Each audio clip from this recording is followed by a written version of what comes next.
সভায় তোমার থাকি সবার শাসনে, আমার কণ্ঠে সেথায় সুরে কেঁপে যায় ত্রাসনে।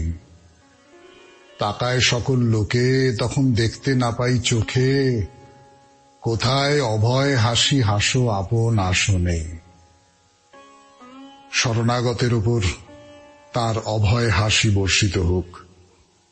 92.7 বিগ এফএম এ শরণাগত অনুষ্ঠানে আপনাদের সৌমিত্র বসু শুরু করছে তার কথা বলা। বস্তুত সে কথা আমার কথা নয়, আপনাদের কথা। দুশ্চিন্তা দুর্ভাবনা নিয়ে আপনাদের চিঠি লিখতে বলেছিলাম। আজকের অনুষ্ঠানে সেই চিঠি পড়া হবে, সেই চিঠি দিয়েই সাজানো হবে আজকের অনুষ্ঠান। তার আগে বিশুদ্ধ সিদ্ধান্ত মতে আজকের দিনটার কথা বলি। আজকে 21শে আগস্ট 2022 রবিবার, ইংরেজি 4 ভাদ্র 1429, তিথি শ্রাবণ কৃষ্ণপক্ষ দশমী, নক্ষত্র মৃগশিরা, অহরাত্র। সূর্যোদয়ের সময় ভোর 5:19 হয়ে 8 সেকেন্ড, সূর্য অস্ত যাবার সময় সন্ধে 6:38। আজকে জন্মে বৃষ রাশি, বৈশ্যবর্ণ, মতান্তরে শূদ্রবর্ণ দেবগণ। সন্ধে 6:09 গতে মিথুন রাশি, শূদ্রবর্ণ, মতান্তরে বৈশ্যবর্ণ। আমাদের হোয়াটসঅ্যাপে চিঠি পাঠাবার নাম্বার আপনারা সকলেই জানেন, তবু আরেকবার মনে করিয়ে দিই। 9831922927। চিঠির গোড়ায় অতি অবশ্যই SG লিখবেন। আজকের শরণাগত, রবিবারের শরণাগত, দুশ্চিন্তা দুর্ভাবনা নিয়ে আপনাদের লেখা চিঠির সংকলন আজকে শরণাগত। শুরু করব সুনীলাশ্রী সাঁতরার চিঠি দিয়ে। তার আগে একটু গান শুনে নিই। গানের পর সুনীলাশ্রী সাঁতরা, বিষয়ে দুশ্চিন্তা দুর্ভাবনা।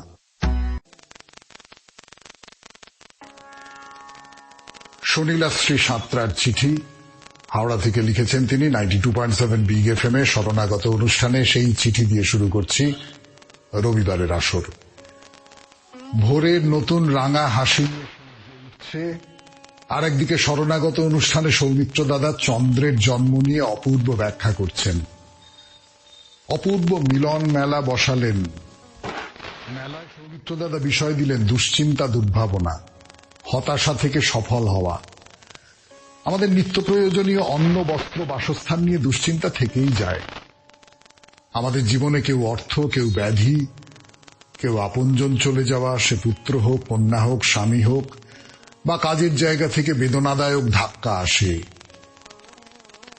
যখন আমাদের এই ছকে বাঁধা জীবনে ঘূর্ণি ঝড়ের মতো একটা বেদনাদায়ক ধাক্কা আসে, তখন জন্ম নেয় দুশ্চিন্তা, হতাশা।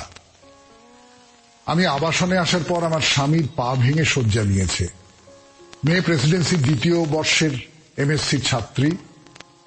ফাইনাল পরীক্ষা হলে সকলে পরীক্ষা দিচ্ছে, মেয়ের হঠাৎ করে পেটের যন্ত্রণা, পরীক্ষা দিতে পারল না। ডাক্তারবাবু বললেন অ্যাপেন্ডিক্স, এক্ষুনি অপারেশন করতে হবে। মনে মনে দুশ্চিন্তা, হতাশায় কাঁদতে লাগলাম। সেই সময় একজন আত্মীয় আমাকে বিবেকানন্দের বাণীর বই পড়তে বলেন। পড়তে পড়তে আমার আত্মশক্তি বাড়তে থাকলো, যা আমায় দুশ্চিন্তা থেকে মুক্তি দিল। বারবার মনে হতে লাগলো ব্যর্থ হয়েছে তো কি হবে, একদিন সফল হবে।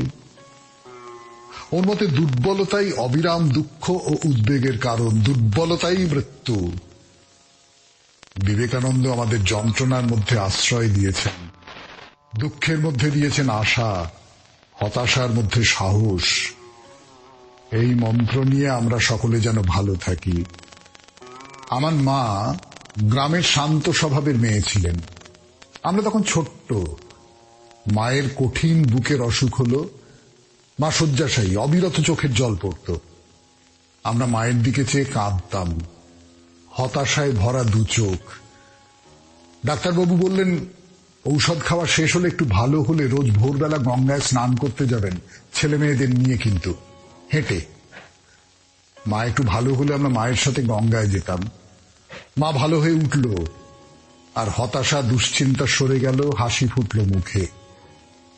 আমার চেনা কিছু বয়স্ক মানুষ আছেন যারা নেশার মতো ভোর থেকে সৌমিত্র দাদার কণ্ঠে শরণাগত অনুষ্ঠান শোনেন আর বলেন আমরা কিছুটা হতাশা মুক্ত হই।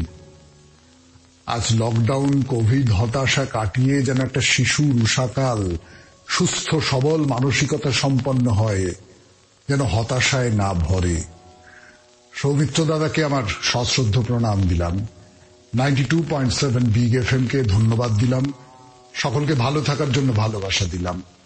সুনীলা শ্রী সাঁতরা, হাওড়া। এই যে স্বামী বিবেকানন্দের কথা বলেছেন, তার রচনা পাঠ করে আপনার মনের মধ্যে শক্তি ফিরে এসেছে। সত্যি সত্যি স্বামীজির লেখা তো প্রতিদিন শরণাগতে পড়ি, রবিবারের শরণাগতে ছাড়া অন্য শরণাগতে তো স্বামীজির লেখা থেকে খানিকটা পড়ি।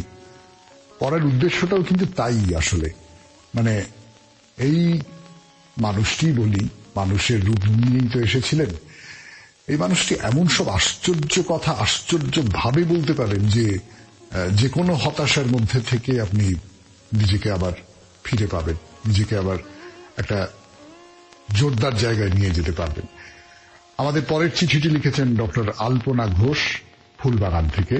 গানের পর তার চিঠি। 92.7 বিগ এফএম এ শরণাগত অনুষ্ঠানে আমি আছি আপনাদের সঙ্গে, আপনাদের চিঠি পড়বার জন্য সৌমিত্র বসু। ডক্টর আলপনা ঘোষ, ফুলবাগান থেকে 92.7 বিগ এফএম এ শরণাগত অনুষ্ঠানে তার চিঠি পড়ব। দুশ্চিন্তা, দুর্ভাবনা, হতাশা থেকে কিভাবে মুক্তি একটু হলেও পেয়েছি। প্রথম দরকার কারণটাকে সমূলে উৎপাটিত করা, যেটা খুব কঠিন। আজ থেকে 4 বছর আগে এমনটাই আমাকে করতে হয়েছিল। তখন আমার বয়স 62, 40 বছরের সম্পর্ক, সবচেয়ে কাছের জনের অত্যাচারে যখন আমি দিশাহারা। একা সিদ্ধান্ত নিয়েছিলাম, নিজের বোনেদেরও জানাইনি। তখনও তার অত্যাচারের কারণ আমার কাছে স্পষ্ট নয়। 1 বছর পর জানতে পারি আমাকে না জানিয়ে 6 বছর আগেই সে একটা ফ্ল্যাট কিনে একটা মহিলাকে, তার আগের পক্ষের মেয়ে সহ সেখানে তুলেছে। 2, তারপরে যেটা লাগে সেটা হলো আত্মবিশ্বাস আর ঈশ্বরের উপর বিশ্বাস, যেটা বেশি পেয়েছি শরণাগত থেকে। আপনি অহংকারী করে তুলছেন কিন্তু আমাকে, আমাদের। 3, সব অহংকার ত্যাগ করা। গাড়ি ছাড়া চলতাম না, সে গাড়ি বেচে দিলাম। ব্যাংক ব্যালেন্স প্রায় শূন্য, গয়নাগাটিও নেই। চাকরি করিনি, প্রাইভেট প্র্যাকটিস ভরসা। জানি না ঈশ্বরের কৃপায় তখন দিনরাত প্র্যাকটিস করেছি। বহু দূরে দূরেও সব ডাক আসতে লাগলো, ঝাঁপিয়ে পড়লাম। নিজের বোন ভগ্নিপতি আমার সঙ্গে সাথ দিল না। পাশে এসে দাঁড়ালো খুড়তুতো বোন লীনা দাস। থানা, পুলিশ, কোর্ট সব জায়গায় একমাত্র সঙ্গী লীনা। কিন্তু কোথাও কোনো সুবিচার পাইনি, কারণ টাকা না থাকলে কিছুই এখন হয় না। ঈশ্বরের ওপর সব ছেড়ে দিয়েছি। করোনার সময় প্রচুর পেশেন্ট পেলাম, যেহেতু বাড়িতেই চেম্বার। প্রথম করোনার পরও আবার শুরু করি দূরের চেম্বার, কিন্তু দ্বিতীয় করোনার পর আবার সব বন্ধ। 4, প্রচুর হতাশা গ্রাস করেছে। পাশে পেয়েছি কলেজের ডাক্তার বন্ধুদের, ওরাই ওষুধ দিয়েছে। রাত্রের ঘুমটা ঠিক ছিল, সারাদিন নিজেকে নিংড়ে দিয়েছি, কিন্তু রাত্রে ঠিকঠাক ঘুমিয়ে পরের দিন আবার নিজ রুটিনে লড়াই। এরপর নিজেও করোনার শিকার হই, তারপর অসুস্থতা নিয়ে নার্সিংহোমেও ভর্তি হই। নিজের এক বোন ওই সময় সাথ দিয়েছিল। ফিরে এসে আবার লড়াই। কোনো ছেলে মেয়ে নেই, কারণ সে হতে দেননি, তাই আজ আমি সম্পূর্ণ একা। নিজের এক বোন যোগাযোগ রাখে। 5, আর আছে আমার একমাত্র সঙ্গী, আমার গিটার। এভাবেই চলছে, ঈশ্বরের উপর ভরসা নিয়ে চলেছি। বাকি জীবনটাও উনি ঠিক করে চালিয়ে দেবেন। 6, একটা কথা আমার আগেই বলা উচিত ছিল, যেটা না থাকলে ঈশ্বরও সাথ দেন না, সেটা হলো সততা। ওটাই আমাকে এত কঠিন সময়েও ভেঙে পড়তে দেয়নি। 7, আর বলবো সঞ্চয়, সঞ্চয়, সঞ্চয়। পরিমিত আহার, বিলাস ব্যসন ত্যাগ। নমস্কার সব শ্রোতা বন্ধুদের এবং দাদা আপনাকে।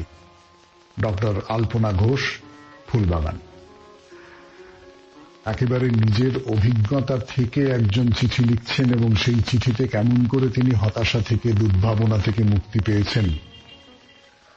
আমি জানি না এইরকম সব চিঠির অভিজ্ঞতা, এইরকম সব চিঠির শোনার অভিজ্ঞতা আর 5টা যে কোনো জায়গায় যে কোনো অনুষ্ঠানে পাওয়া যায় কিনা। আপনাকে অসংখ্য ধন্যবাদ। এরপরে পরের চিঠিতে চলে যাব। পরের চিঠিটি লিখেছেন সৌমিত্র চট্টোপাধ্যায়, বারুইপুর থেকে। গানের পর সৌমিত্রবাবুর চিঠি 92.7 বিগ এফএম এ শরণাগত অনুষ্ঠানে। সৌমিত্র চট্টোপাধ্যায়ের চিঠি 92.7 বিগ এফএম এ শরণাগত অনুষ্ঠানে পড়ছি আমি, আপনাদের সৌমিত্র বসু। বিষয় নির্বাচনের বুদ্ধিমত্তার জন্য সৌমিত্রবাবু ধন্যবাদার্হ। দুশ্চিন্তা একটা ব্যাধি, সুকর্মকে নষ্ট করে। অযথাই মানুষ দুশ্চিন্তায় বহু ক্ষেত্রে ব্যর্থ হয়। ব্যর্থতার হতাশা জীবন বিফল করে। ভাবতে শিখতে হবে, failure is the pillar of success. ছোটবেলায় এবার পিসির বাড়ি যাওয়ার জন্য প্রস্তুত। সকাল থেকে প্রবল বর্ষণে যাওয়া পণ্ড হবার দাখিল। ভাই বোনেরা এক মনে ঠাকুরকে ডাকছি। ভয়ঙ্কর দুশ্চিন্তা, যাওয়া হবে কি? দুর্যোগ সব ভেস্তে দিল। ব্যর্থতার ক্ষোভে ভগবানকেই সন্দেহ করলুম। পরে মনে হয়েছে সামান্য কারণে ভগবানে অবিশ্বাস ঠিক হয়নি। কিশোরবেলায় এক আবৃত্তি প্রতিযোগিতায় তৈরি কবিতা আবৃত্তির আগে মহা দুশ্চিন্তা, পারবো তো, মাথা ভার। দুর্ভাবনা এমন চেপে ধরলো, আবৃত্তি ভালো হলো না। আবার ব্যর্থ। ভাবলাম দুশ্চিন্তা দেয়ালে পিঠ ঠেকিয়ে দিচ্ছে, ঘুরে দাঁড়াতেই হবে। একটা ফুটবল ম্যাচ ভালো খেলতে পারবো কিনা দুশ্চিন্তায় প্রথম দিকে পা চলে না। মনে হলো কি করছি, কেন পারছি না। ব্যাস, ভেতর থেকে অদ্ভুত তাগিদে একটা অন্য মানুষ বেরিয়ে এলো। সেটা বুঝলাম সবার প্রশংসায়। কলেজে অনার্সে একটা পরীক্ষার আগে সব মোটামুটি তৈরি, হঠাৎ দুশ্চিন্তায় সব বিগড়ে গেল। পারবো তো? কিছুতেই চাপ কাটাতে না পেরে ফল আশানুরূপ হলো না। প্রফেসরেরা অযথা টেনশন করতে বারণ করলেন। অনার্স পার্ট 2 ঠিক আগের দিন সারা রাত দুশ্চিন্তায় ঘুমই আসে না, অথচ প্রস্তুতি সন্তোষজনক। এ কি রোগে দাঁড়িয়ে যাচ্ছে? মা বাবা মাথা ঠান্ডা করতে বলছেন। হঠাৎ ভোরের দিকটা মনে হলো, আরে সব তো তৈরি। ঘুরে দাঁড়ালুম। খুব ভালো পরীক্ষা দিয়ে ফেরার ট্রেনে শান্তির ঘুম। সত্যি দুশ্চিন্তা কতখানি অযৌক্তিক, কি করে যে হয়। কাশ্মীর ভ্রমণ থেকে ফেরার 2 দিন আগে অসময়ের তুষারপাতে জাতীয় সড়ক বন্ধ। এদিকে 2 দিনে জম্মু ফিরতেই হবে, ফেরার ট্রেন পাবো না। দুশ্চিন্তায় ঘুম উড়ে গেল। পরদিন মাঝরাতে ওই দুর্গম রাস্তায় গাড়িতে বরফের ওপর দিয়ে এই বিপদ মাথায় নিয়ে অনন্তনাগ পেরিয়ে গেলুম। মনের জোর আর ভগবানে বিশ্বাস, দৃঢ়তা বাধা কাটিয়ে দিল। পরে মনে হয়েছে দুশ্চিন্তা মনের বিচার ক্ষমতা বাড়িয়ে লড়াকু ভাবের জন্ম দেয়। সৌমিত্র চট্টোপাধ্যায়, বারুইপুর, কলকাতা 144। হ্যাঁ, ঠিকই বলেছেন। খুব বেশি দুশ্চিন্তা করলে যখন দেওয়ালে পিঠ ঠেকে গেছে তখন তো মানুষ ঘুরে দাঁড়ায়, আর ঘুরে দাঁড়ালেই তখন অন্য রকমের একটা জোর পাওয়া যায়। পরের চিঠি, ফিরে আসব গানের পর। এই চিঠিটি লিখেছেন রবীন্দ্রনাথ চক্রবর্তী, তারুলিয়া সেকেন্ড লেন, কেষ্টপুর থেকে। 92.7 এ শুনছেন শরণাগত, রবিবারের শরণাগত। রবীন্দ্রনাথ চক্রবর্তীর চিঠি 92.7 বিগ এফএম এ শরণাগত অনুষ্ঠানে। প্রথমেই আপনাকেও 92.7 বিগ এফএম এর কলাকুশলীদের আমার আন্তরিক প্রীতি ও শুভেচ্ছা জানাই। এবারের বিষয়টি সর্বকালেই প্রাসঙ্গিক। আমাদের জীবনে ব্যর্থতা যেমন আসে, তেমনি আমরা সাফল্যের মুখ দেখি, কিন্তু এই দুটি, অর্থাৎ সাফল্য এবং ব্যর্থতা, কোনোটাই আমাদের দুশ্চিন্তা মুক্ত জীবন উপহার দেয় না। বর্তমান যুগে বিশেষ করে যুব সমাজকে এক কঠিন পরীক্ষার মধ্য দিয়ে দিন কাটাতে হচ্ছে। আমরা দুর্নীতিমুক্ত সমাজ বা একটা আদর্শ জীবন দেখাতে পারছি না। মানুষ এখন খুব অসহায় হয়ে পড়েছে। কিন্তু কিভাবে একটি দুশ্চিন্তামুক্ত জীবন আমরা যুব সমাজের কাছে তুলে ধরব? এই প্রৌঢ় বয়সে পৌঁছে ভাবি, আমাকে একটি দীর্ঘ সময় কঠিন পরীক্ষার মধ্য দিয়ে যেতে হয়েছে। সাফল্য এবং ব্যর্থতা দুটোরই স্বাদ আমি পেয়েছি, কিন্তু কোনোটাই আমাকে কাবু করতে পারেনি। কারণ আত্মবিশ্বাস আমাকে জীবন যুদ্ধের ময়দান থেকে হারিয়ে যেতে দেয়নি। আমি জানতাম যে হাতে বেশি অর্থ আসলে সে তার সহোদর ভাই খরচকে সাথে করে নিয়ে আসবে, এবং সেটাই আমার জীবনে ঘটত। তাই অর্থ আমাকে বশ করতে পারেনি, বরং অর্থই আমার বশে ছিল। তাই দুশ্চিন্তামুক্ত জীবন কাটাতে আমার কোনো অসুবিধা হয়নি।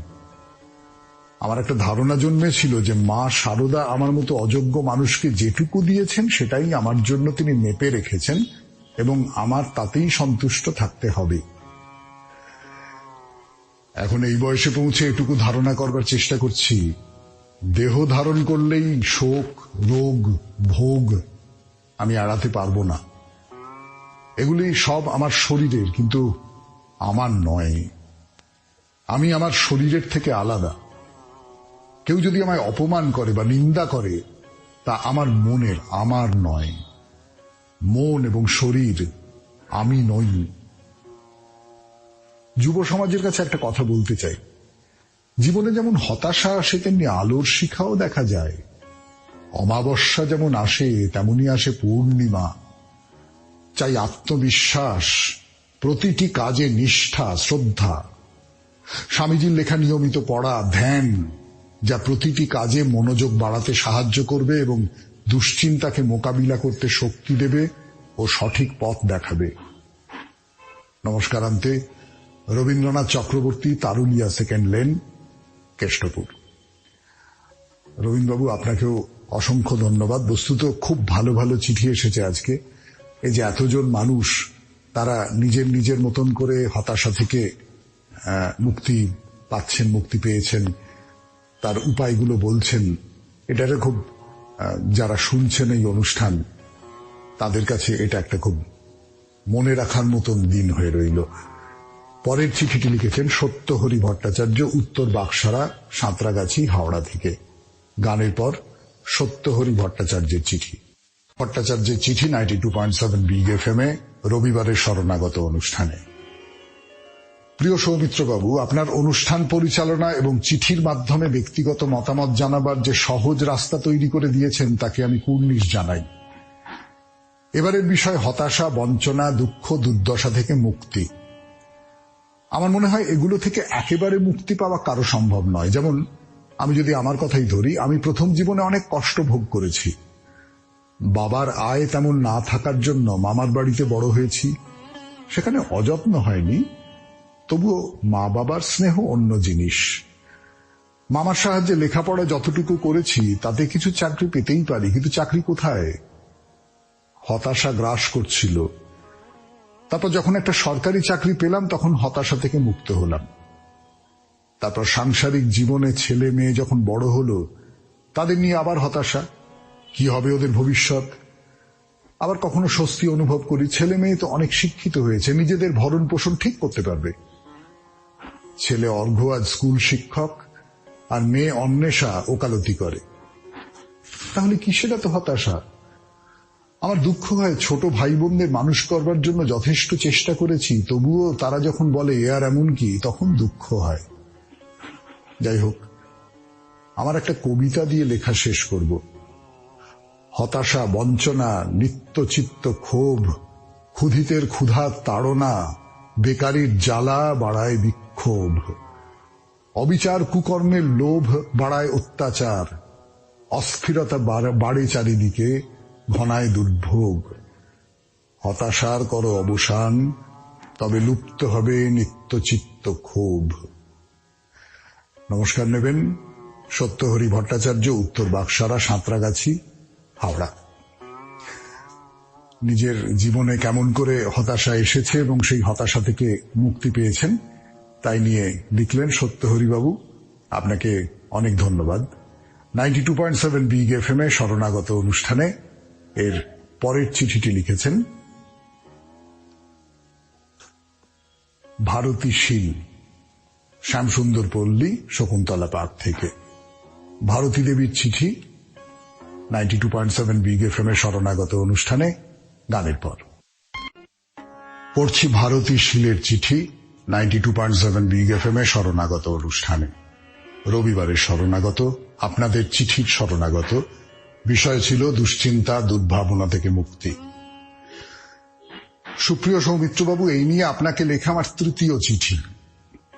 কোনোটি পড়া হয়নি, হয়তো পড়ার যোগ্য মনে করেননি, তাই ভেবেছিলাম আর চিঠি লিখবো না। কিন্তু ওই যে হোপ এগেইনস্ট দ্য হোপ, আপনার সুললিত কণ্ঠে আমার লিপিকার কথামালা শোনার আশায় আবার লিখতে বসলাম, এবং আশা করি আজকে অনুষ্ঠান শুনছেন, সে কথামালা শোনা হলো। তাহলে এবারের বিষয় দুশ্চিন্তা। দুশ্চিন্তা বা উদ্বেগ যাই বলি না কেন, আমার ব্যক্তিগত অভিমত হলো কোনো অজানা আশঙ্কার অনুভূতি। যেমন পরীক্ষার দুশ্চিন্তা মানে হলো পরীক্ষায় প্রশ্নপত্র ঠিক মতো হবে কিনা, ঠিক করে লিখতে পারবো কিনা, সর্বোপরি নম্বরটা ঠিকঠাক উঠবে তো। এই যে সংশয়, এই যে আতঙ্ক, এটাই দুশ্চিন্তা। আর কে না জানে এই দুশ্চিন্তাই মানুষকে স্বস্তিতে খেতে দেয় না, ঘুমোতে দেয় না।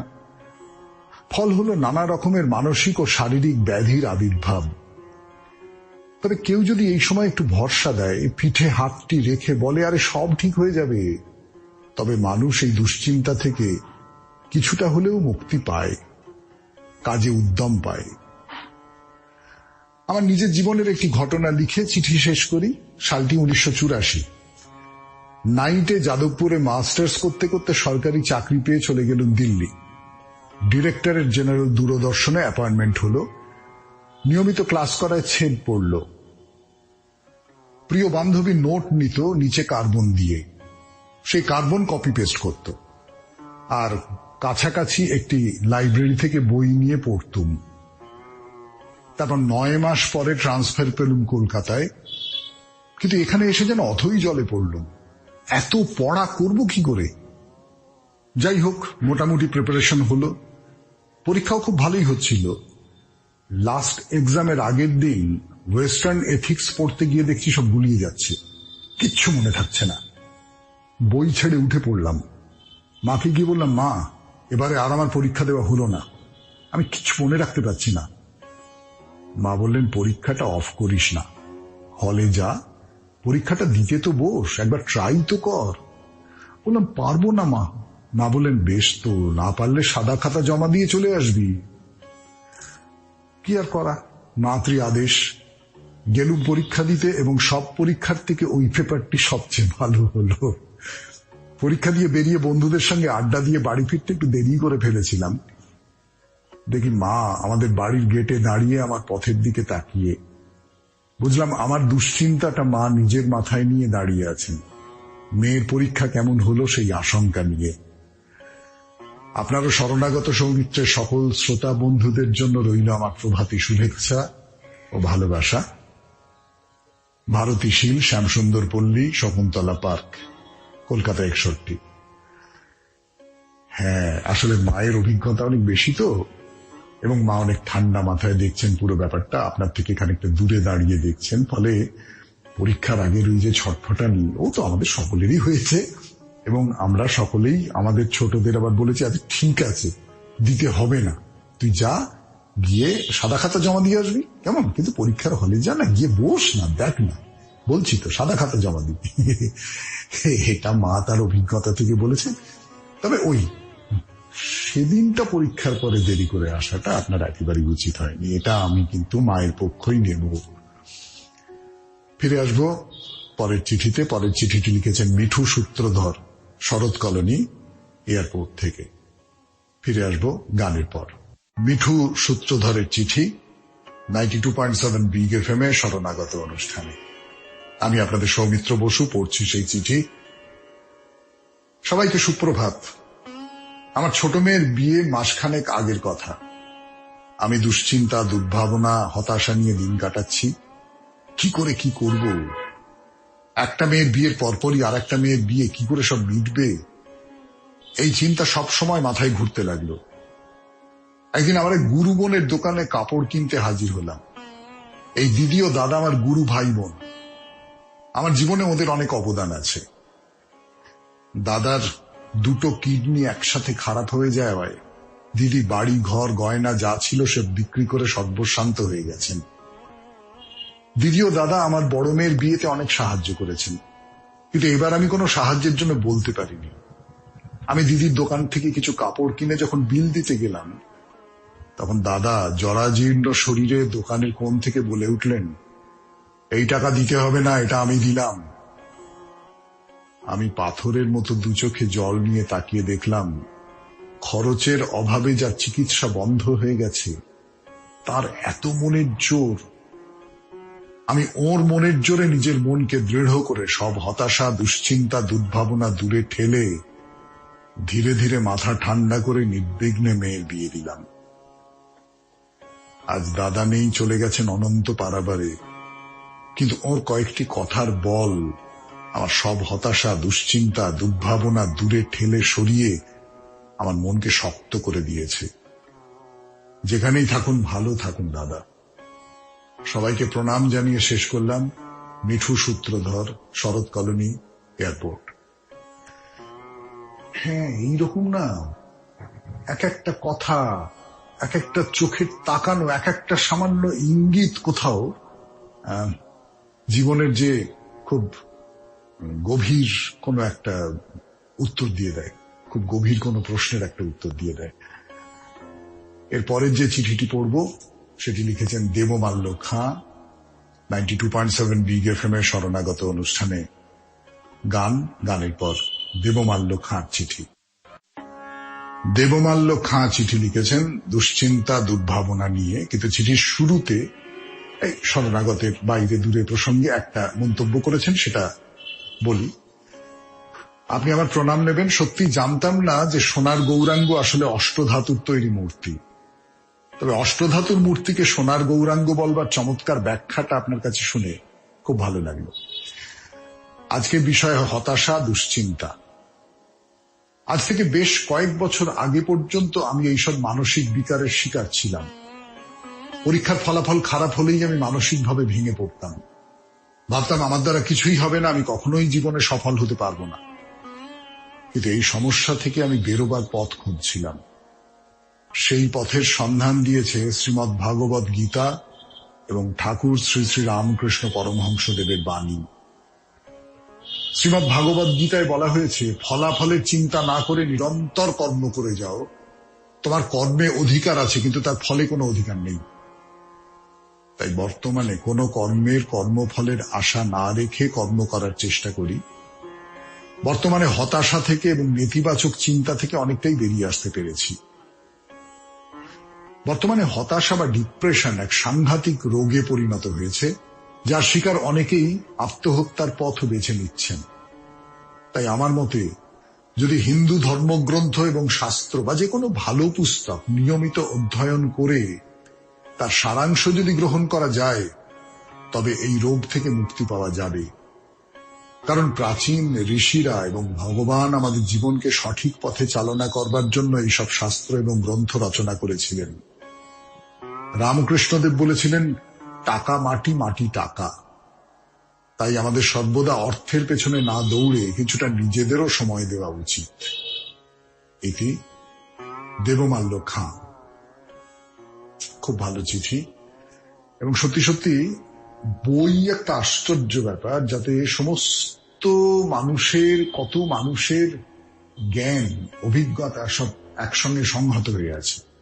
যদি ঠিক মতো বইটা বেছে নিতে পারেন, তাহলে জীবনের যে কোনো মানসিক সমস্যার থেকে আপনি মুক্তি পেতে পারবেন।